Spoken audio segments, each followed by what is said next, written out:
ำกินน้ำใสเขาเจ้าใสน้ำบาดาลนี่แหละเขาเห็นความเป็นดั้งเดิมยังหลายบ้านหนองกระปาดโดยเฉพาะคือเฮิร์นมุงแป้นแม่เลยมาจะให้ไปโซนจะไปตั้งน้ำลูกเพื่อเมื่อเฮิร์นข่าวคุ้นลูกเพื่อลาอันนั้น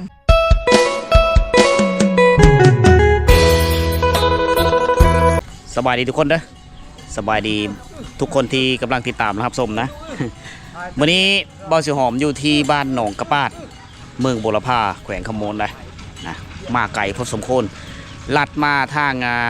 บ้านผาพิล่างทุกคนเลยนะบ้านผาพิล่างแล้วก็ลัดมาเรื่อยๆตามเส้นทางชนบทสายนี้แหละเส้นทางเสริมต่อระหว่างแขวงสวรรณเขตกับแขวงคำมนทุกคนไปทางลัดบ้านหนองกระปาดนี้เป็นบ้านของพี่น้องสุดเผ่าบรูตรีนะที่ตั้งที่ฐานภูมิลำเนาอยู่ตามเขตผู้ดอยต่างๆตามเขตผู้เพ่งนะเป็นบ้านชนเผ่าตีอาชีพหลักของเขาแถวนี้แหละเฮ็ดไฮแน่ส่วนหลักก็เฮ็ดหน้าได้นะมีเนื้อที่เฮ็ดหน้าเพราะว่ามันเป็นที่เพ่งหลักบ้านเฮิร์นนี่เป็นบ้านดังเดิมนะน้ำกินน้ำใสเขาเจ้านี่โซลายเป็นน้ำสร้างบาดาลแถวนี้มีไฟฟ้าใสเรียบร้อยมีสัญญาณอินเทอร์เน็ตครบทุกคนอาชีพหลักก็คือปลูกฝังเลี้ยงสัตว์แถวนี้เอาเกลือให้มันเลยเนาะจ่าบอยเยอะจ่าบอยจะเตี้ยวจ่าเตี้ยวผูกควายตูนี่ใหญ่ขนาดเลย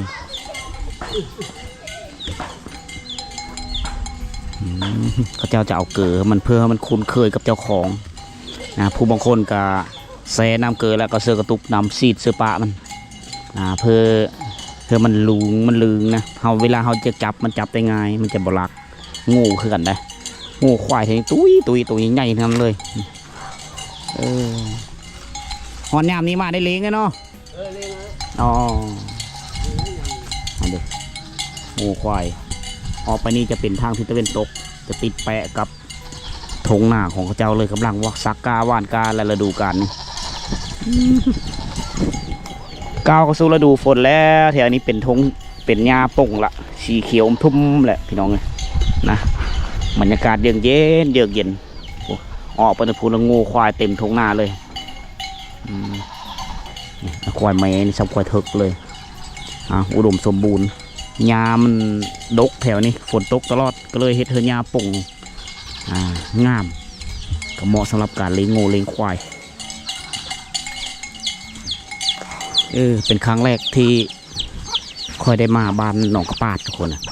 ในปีก่อนๆก็ไม่ได้คอยได้เข้ามานะก็เป็นหมู่บ้านที่ตั้งอยู่ตามไข่แม่น้ำนะเลี้ยงแบพร้อม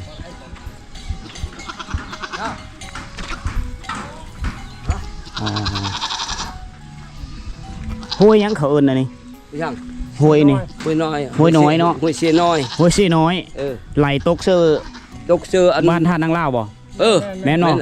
อ๋ออันนี้เขาเอิญเสียน้อยเนาะนี่แหละไหลผ่านบ้านพี่หรือบ้านแกงตะป่าบ้านแกงตะป่ามาจากบ้านแกงตะป่าแล้วก็ผ่านบ้านหนองกระปาดนะอันนี้เขาเอิญว่าเสียน้อยห้วยเสียน้อยมาเบิ่งน้ำอยู่น้ำกินเขาเจ้าก็ใส่น้ำอันนี้แหละน้ำบาดาลง่อยเลยเด้อได้เลยบ่โอ้น้ำกินน้ำใสเอาน้ำกันเลยเนาะ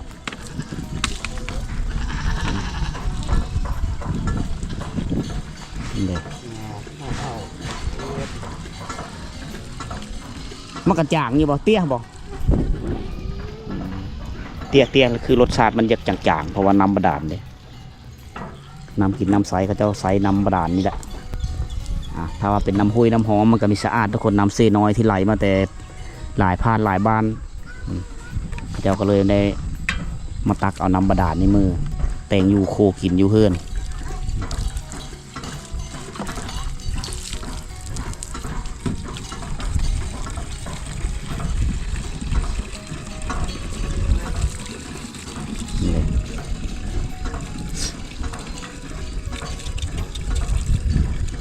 ก็ออกง่ายเนาะหลายอยู่สัตว์ตัว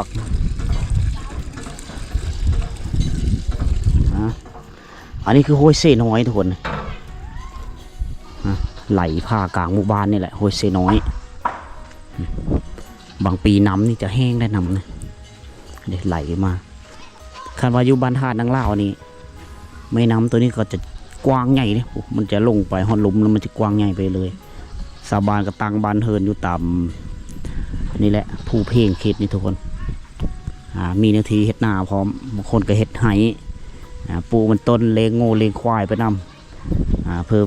เลงสิบปูต้นไม้กินมะหลายที่จะเป็นก็มาขามก็ใหญ่แล้วตวกเสียเลยเนาะลายเติมเนาะไปได้โดนมั้งนี่โดนแล้วโอ้ยน้อยนะก็ไปบ่ไปเมื่อเนาะโอ้ขับอันนี้น้องนะครับข้างลูกหวกพร้อมลูกหวกกระปูนี่อุ้ยแมงเนียวก็มีเนียวก็ครบเนาะโอ้ทิพย์เป็นลายเตอร์ดูนั่นดำเอาปูท่านไปดำปลาเถอะเนาะโอ้ได้ปลาดุกพร้อมดำปลาเก่งเนาะหาอยู่หากินแบบธรรมชาติเลยอาหารแรงเลยนี่เนาะเป็นอาหารแรงเมื่ออ้อบอนี่โอ้เมื่ออ้อกินเนาะเมื่อแกงแล้วคนนั้นได้หลายบ่ใช้เบิ้งแน่โอ้ใช่เอามาเบิ้งนี่ลูกปลาตัวนี้คือปลาลุ่นเร็วน้องปลาลุ่นเร็วปลานั่นปลาพันผักอันนี้เนาะอาหารของเจ้าเนาะสะดวกสบายพี่น้องหาอยู่หากินแบบธรรมชาติจะกินกับประจำเป็นบ้านน้อยก็เห็นไปน้ำเห็ดซ้อนเลยได้หนิอ้าวเราต้องเอาเงินไปซื้อก็ได้บ้านเฮินก็เจ้ากาเห็ดเฮินแบบยกไม้เลยได้นี่อันนี้คือเฮินทรงโมเดิร์นทุกคนเลยนะเป็นเฮินแปนนี่ก็งามได้เด็กเขาเจ้าเห็ดเองแถวนี้ฝีไม้ลายมือเขาเจ้าก็มีธรรมดาได้เด็กเขาเจ้าก็มีเฮินงามปื้ออันนี้คือการสร้างสาพัฒนาครอบครัวก็คือพัฒนาสร้างสาบ้านเมืองทุกคนเลยเสียงจักดังเอ็นอาร์แมนเมิร์ดอันนี้คือโครงเขตบ้านหนองกระปาดทุกคนมันจะยาวไปพอนะขึ้นไปพอหลายๆหลังคาประมาณ70 ปลายหลังคาเฮือนนะบ้านหนองกระปาดเป็นชนเผ่าบรูตรีนะก็เจ้าก็มีห้องน้ำใสเรียบร้อยถือว่าหลุดพ้นจากการถ่ายสาสายตามป่าตามดงทุกคนนะมาฮอดแล้วก็พักกันปุ๊กเฮือนที่แหละคล้ายๆคือกันกับสดส่งเฮือนของพี่น้องเผ่าผู้ไทยเขาได้แถวนี้ได้นี่หน้าเขาจะเบิ่งกับความดุเขาเฮ็ดหน้านี่สารกระตาดนี่ออมเอาเลยเด้มีเหลาเข้าพร้อมคือผู้ไทยเลยผู้นางค้างกันใดคักเนาะ1เข้าบ่คุยด้วย1เข้ายามแรงแล้วเนาะเบิ่งความดุเฮ็ดโหนี่คักอลีนี่ หน้าตีนบ้านเนาะต้องได้เฮ็ดคำนี้แล้วจึงแบจะไปไม่ได้เนาะหน้าไอ้แม่เลยบ่อยู่นี่เลยใต้พุ่นนายแม่อยู่พุ่นลองลงมาพี่เลยหน้ากว้างเนาะ31ดีทางเอสหน้าได้เขาเฮ็ดหน้าขายเข้าแล้วแถวนี้ดิ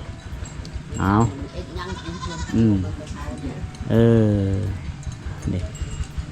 ปัดเถิดปัดสานเดือเซลบรรยากาศแนมหนึ่งแรงพี่น้องมาแต่ให้แต่โซนแล้วเริ่มละตุ่มต่ำละเดินทางด้วยกระบะข้อเหย้านะแถวนี้รถไถละไปมาเอาให้เอาสวนน้ำบาดาลมาอยู่นี่กะน้ำสร้างได้บัดเจ้าจะใส่จะมาต่อเอาเนาะไดโล่มบ่เป็นไดโล่มไดโซล่มมันมีหลายๆหลังคาเฮิร์นพอเขาต่อไปเฮิร์นเพื่อเฮิร์นมันเลยได้ถ้าว่าครอบครัวเลยจะใส่น้ำกับมาต่อเอาท่อตัวเองเช่นนี้นะแล้วก็สายไฟของตัวเองอยู่นี่สายไฟนี่มีอยู่3-4 สายอยู่นี่ก็เฮิร์นเพื่อเฮิร์นมันนะอันนี้ก็คือไดโซล่มออกเงินกันซื้อถ้าว่าเปเสียหายนี่ก็คือออกเงินกันซื้อไม่ได้ใส่ปักเซฟเลยเนาะเอาสายมันแทงเขาเลยเอาได้เมื่ออันนั้นอยู่เฮิร์นพอแล้วไปเนาะจากอยู่เฮิร์นเลยมันบอกอันนี้คือการชมไซน้ำสร้างรูมเฮ็ดเฮิร์นเลยนี่เนาะตาดงเนาะส่งโมเดิร์นงามเอ้ยนี่เราเพื่อกันยังมุ่งแปลนอยู่สิเอาตัวนี้บ่มุ่งนี่มุ่งสังกะสีเนาะอันนี้ม้างลงแต่เฮิร์นเก้าบ่นี่กระเบื้องบูฮานนี่ป้าตัวคักขนาดนี้เลยไม่เปื่อยบ่นี่ไม่เปื่อยนี่กระผ้ามันลงนะนี่อันนี้คือแปลน แต่ยุคตะกี้แหละบ่เราเพิ่นยังมุงอยู่ ไปเก้า ส่วนเผาบัวไทยเผาบรูเอาไซส์ตัวนี้แหละตะกี้แต่ก้อนเอ็ดเฮิร์นให้ลูกชายบ่ ลูกชายเรื่องเฮือนละสาวนี่ ลูกสาว ละสาวนี่ อ๋อ พวกอายมาไปพุ่นจุนี่ ให้มันอยู่เฮือนเขาอยู่ อ๋อเราย้ายมาเราย้ายมาแล้วอยู่เฮิร์นเขาเจ้าท่าก็เลยเฮ็ดเฮิร์นในนี้ให้โอ้เอา เขาเจ้ามีเหลาเขานะจะแตกต่างกับชนเผ่าตรีที่อยู่ตามรองแม่น้ำลู่ตามแคมป์ชายแดนนะนั่นเด้ซื้อถือผีคือเก่าทุกคนอยู่ทั้งเลิกกับไปอยู่ทั้งไหนกับเขาเจ้าต้องได้ซื้อถือผีจะมีการเหยามันคือเฮ็ดฮีดคองวัฒนธรรมอันดั้งเดิมของเขาเจ้าเขาเจ้าก็อยู่แบบนี้ ดีแต่มันมีไฟฟ้าแล้วนี่เฮิร์นก็ต่ำๆนะเฮิร์นเขาเจ้าไม่ได้เฮ็ดสูงนะพักผ่อนกับการเวลาหลังจากมาแต่หายแต่สูตรแล้วกันอยู่เฮือนปุ๊บเฮือนหลังนั้นก็บักไงนะครับเด้เศรษฐกิจเขาก็พ่อเพียงทุกคนมีรถตู้มีรถไงก็มีนะยิงตามแต่ละเฮือนเส้นทางมันจะโค้งออกไปเสือพุ่นได้โค้งไปเสือบ้านนาผาพี่ล่างก็เส้นทางรถเส้นทางจะอ้อมหมู่บ้านชาวบ้านนี่ไปอำนำอยู่หั่นพุ่นได้ทุกคนเลยเนาะเด็กสัตว์เลี้ยงเขาหลายมีแต่งูทั้งนั้นเลยไอ้มีหึงไปประมาณเดือนหน้านี่เขาเจ้ากันเลี้ยงละงูนี่พุอ๋อทุกคือตัวติดตุยทั้งนั้นเลยงูเจ้าเดียวมดบ่อนี่นะเจ้าเดียวบ่หลายคนเนาะอ๋อหลายเจ้า อยู่ตรงกันนี่เลยโอ้โหอูรูดอยู่ตาสอนสัตว์เลี้ยงเขาเจ้าเลยพี่น้องนะมันตุ้ยมันพี่หญ้าแถวนี้มันโซลายมันซุ่มเย็นตลอดประเทศเฮือนหญ้าเนี่ยมันมีดับมันมีตายยามหน้าแรงก็ยังเขียวทุ่มเพราะว่าเป็นเขตเมืองบุรพาเป็นเขตนี่เป็นอากาศหนาวนะก็เลยเฮ็ดเฮือนหญ้าป่งตลอดสนันสัตว์เลี้ยงเขาเจ้าปล่อยไปตามธรรมชาติก็เลยตุ้ยพี่คือทุกคนได้เห็นนี่แหละขายก็ได้ราคาดีได้อันนี้คือธนาคารของเขาละเราเห็นความเป็นดั้งเดิมยังหลายบ้านหนองกระปาดโดยเฉพาะคือเฮือนมุงแป้นเนาะเราไปหมู่บ้านต่างๆไม่ค่อยได้เห็นเลยนะแต่เรามาบ้านนี้ยังมีอยู่เฮือนดั้งเดิมเฮือนอันนี้ออกทรงตั้งแต่สมัยปู่ย่าตายายเฮานะโดยผลิตเอาไม้จากป่าจากดงแล้วมาเฮ็ดเป็นหลังคามุงเป็นเรื่องเขาจะเอานะคำว่าตัดก็จะเป็นต้องได้ตัดไม้สละต้นไม้จากป่านะเพื่อความอยู่รอดถ้าว่าเราจะไปซื้อสังกะสีมันก็มีงบประมาณทุกคนนะรายรับไปสูงเขาเจ้าก็ต้องได้เฮ็ดแบบนี้แหละคนตะกี้นะก็ได้อยู่ไปอายุมันก็ระดับ 4-5 ปี10ปลายปี20ปีก็ยังคือเก่านะยามหน้าร้อนมันก็เย็นนะอันนี้คือข้อดีของการมุงแป้นแต่ว่าตกมาฮอดยุคปัจจุบันนี่ก็เขาเจ้าคือเริ่มขยายไปละมุงแป้นมุงกระเบื้องมุงสังกะสีแหละเป็นเฮือนที่ยุคใหม่ทุกคนนะแต่ว่ายังมีการตำเข้าด้วยนะอยู่บ้านสังเกตเห็นขี้แก้บมั้ยเห็นคกเขาเจ้ายังใช้ชีวิตแบบดังเดิมอยู่ผู้บางคนก็เอาไปปู้มีเนื้อที่ดินก็เอาไปตั้งอยู่แคมทางตั้งอยู่โน่นผู้หุ้นบอนที่อากาศโล่งดีนะเด็กมีโรงเรียนไซแล้วมีโรงเรียนละอยู่นี่เด็กน้อยอยู่ในบ้านนี่ก็ได้รับการศึกษานะได้โรงเรียนแต่ว่าเข้ามาช่วงนี้เขาเจ้าปิดเทอมเด้อพี่น้องก็เลยไม่ได้เห็นบรรยากาศเขาเจ้าอยู่นี่เขาเจ้าปิดเทอมแล้วเสียบสอบเสียงปิดปากเห็นพื้นที่แห่งนี้นี่มีเนื้อที่เพียงอยู่ก็ตามแต่ว่าสิ่งที่เขาเจ้ายะลำบากนั่นก็คือหนำทุกคนหนำที่จะเอาเข้ามาเสื้อหน้านี้รอท่าแต่น้ำฝนอย่างเดียวฉะนั้นตกมาห้องปัจจุบันนี่ชาวบ้านนี้ยังไม่มีกาอยู่เลยเขาเจ้าซักเอาบริเวณได้เลยปุ๊บเขาเจ้าซักเอามีท่านละปุ่งขึ้นมาสั่งนะแล้วก็ประมาณเดือน8มั้งเขาจะได้ดับหน้านี่เดือน8หรือเดือน9ฝนตกลิ่นย่ำเดือน9คนละชีได้ดับชีได้ปักดับเข้าหน้าปีอันนี้คือคอยุ่งยากที่เขาเจ้าเฮ็ดหน้านะจะได้ดำเตอหัวปีดำไหวนี่เป็นไปไม่ได้เห็นดิเขาเจ้าจะเฮ็ดหัวออมไปพุ่นแล้วแต่พุ่นมาเอายามแรงมาเมื่อนี้เราจะได้เห็นบรรดาสัตว์เลี้ยงงูควายนี่กินหญ้าจะแซ่เฉพาะงูเขาจังตัวหญ้ามันหลายเด็ทั้งงูทั้งควายบึ้นอยู่นี่แหละทงนาบันนองกระปาดทุกคนต้นเผาสังเกตเบื้องต้นเผานี่ก็สูงแล้วเป็นบ้านเก่าบ้านแก่ละ ตั้งมาได้หลายฟ้าหลายปีแล้วนี่โอ้ควายเขาเจ้าครับมันหอนทุกคนช่วงนี้อากาศหอนเลยตอน11-12 โมงนี้ไปเชื่อเลยไม่ได้เลยทุกคนอากาศมันหอนส่วนเผาบรูนี่ในเมื่อก่อนนี่เขาเจ้าจะเชาะสถานที่ตั้งบ้านนี่หนึ่งละคือมีน้ำนะ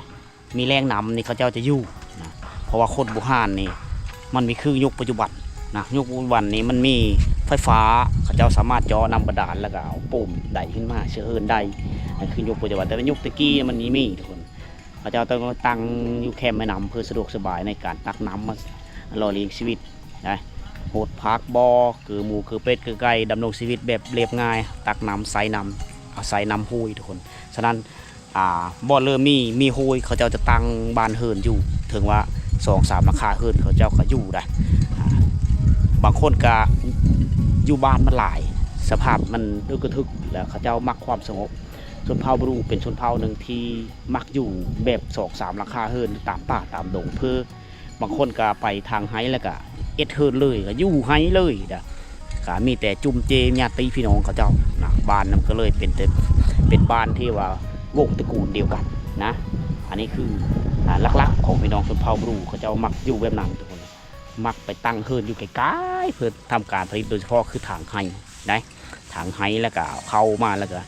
ใช้ชีวิตอยู่ตามป่าตามดงถ้าเวลาจะเป็นอุ่นมาเขาเห็นเลยเขาเหยาซะก่อนทุกคนนะเหยาหาหมูหาเป็ดหาไก่เหยาตามที่ข้อตามความเสือถือของเขาเจ้าอะไรฟัดเขาเลยชรอบ่ ชรอคือฟัดเขานะก่อนเสียเอาไปซีนี่ฟัดก้อนฟัดข้าวปูอ๋อไม่ทันในเอสกาบ่ย่างเนาะอ๋อซักเอาบ่เฮ็ดกาเทนิวาดเนาะอ๋อซักเข้าให้เป็นฟัดเขาปูทุกคนแนวพันเขาปูสิไปซักเสื้อให้หลายคนก็เฮ็ดหน้าเนี่ยหลายคนก็เฮ็ดให้เนี่ยเฮ็ดไปโอ้แปลงเองเลยเนาะตะบื้มเลยตะรถนี่เนาะอะไรตะติดกะตะมือเขาเฮ็ดมันนี่คักเนาะเฮ็ดเองสบาย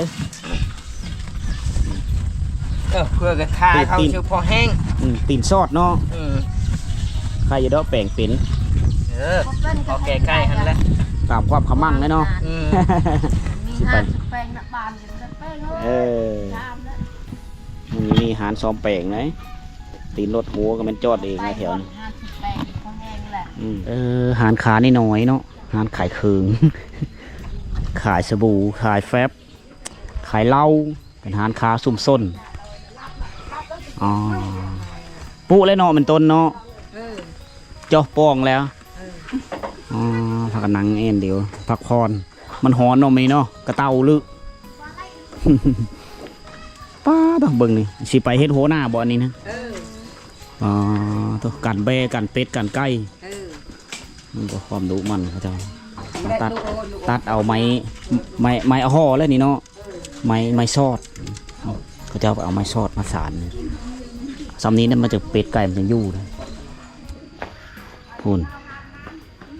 หาบไก่เนาะเมเนาะไปโยกเอาตัวพูดเลยเนาะคือมีเฮอลูกสาวหาบลูกสาวไปเอ็ดเวลูกสาวทชูอยู่ห้านนั่นสาวทันมาไปเอ็ดเวไปยางช่วยไอเมะหนัก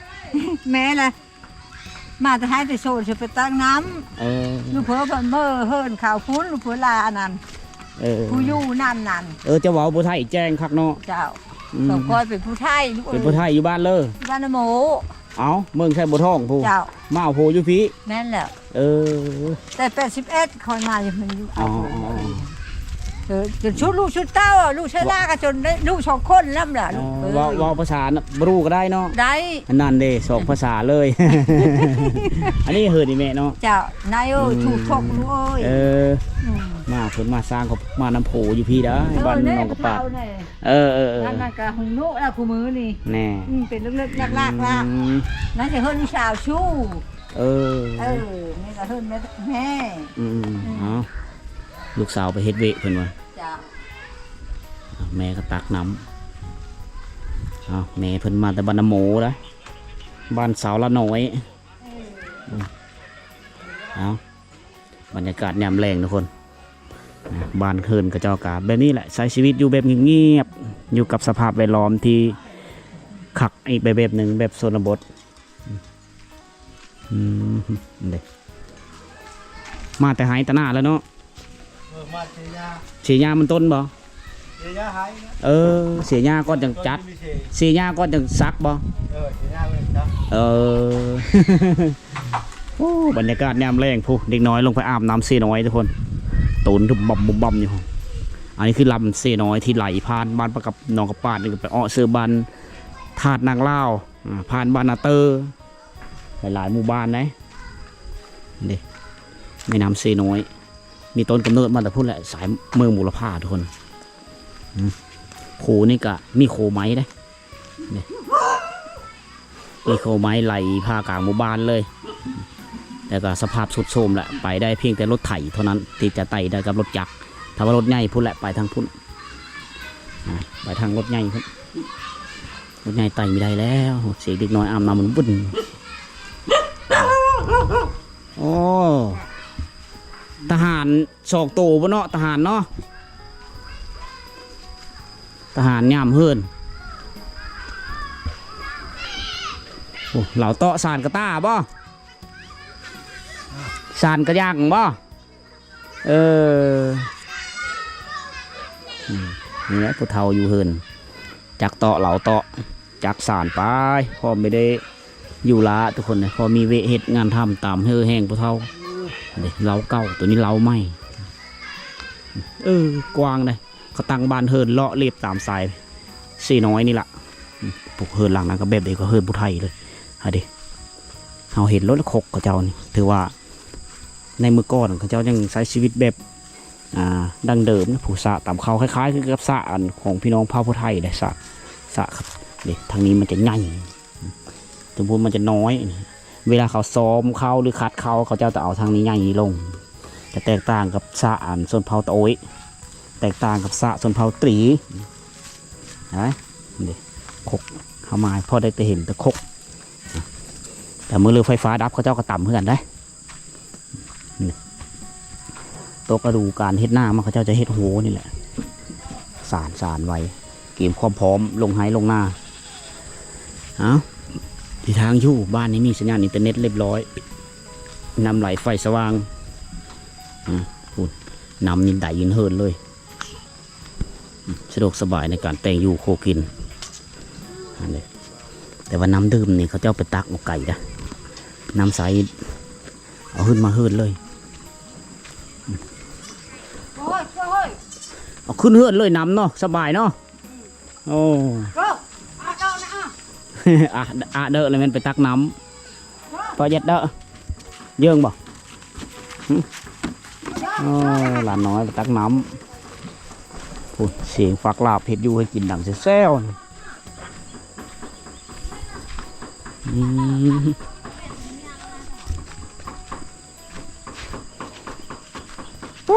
ฟักลาบปะตะเรียบกันโตระแวโตปอกระแวเนาะตัวยังมุ่งเป็นอยู่ได้เหินเราเนี่ยมีได้สังกะสีเนาะโอ้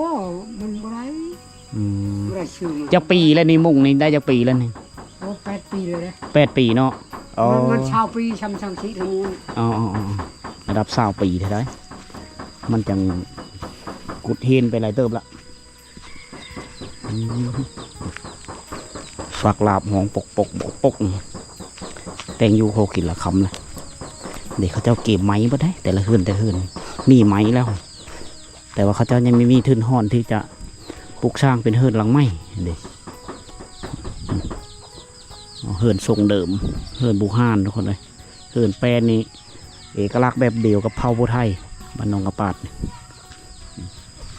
ชนเผ่าบรูกับชนเผ่าผู้ไทยมาอยู่น้ำกันมาวันนี้ถือว่าสุดได้บานเลยอยู่กันแบบหลายๆครอบครัวอยู่เฮือนหลังเดียวกันเลย10 คนเนาะเฮือนนี่เนาะยังมีซ้ำชนเผ่าปะโกะเต็กระดับ30 คนอยู่เฮือนหลังเดียวชนเผ่าปะโกะบรูแถวนั้นแห้งกระเต็กหลายเขาจะอยู่น้ำกัน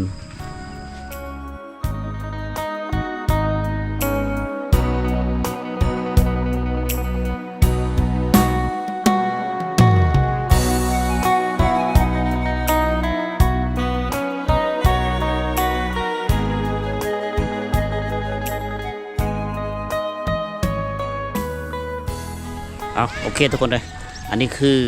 ภาพบรรยากาศในตอนแรกๆเวลากะ4 โมงแรงนะทุกคนเลยมื้อนี้ค่อยมาที่บ้านหนองกระปาดเมืองบุรพาแขวงขโมนทุกคนเลยในเมื่อก่อนก็เป็นชนเผ่าบรูเต็มร้อยแหละแต่ว่าเดี๋ยวนี้ก็มีชนเผ่าผู้ไทยมาอยู่นำกันเนื่องจากว่าเขาแต่งงานกันผู้ไทยเอาแต่งงานกับชนเผ่าบรูกับเขาเจ้าเขามาอยู่พี่ได้วัฒนธรรมของเขาเจ้านี่คือ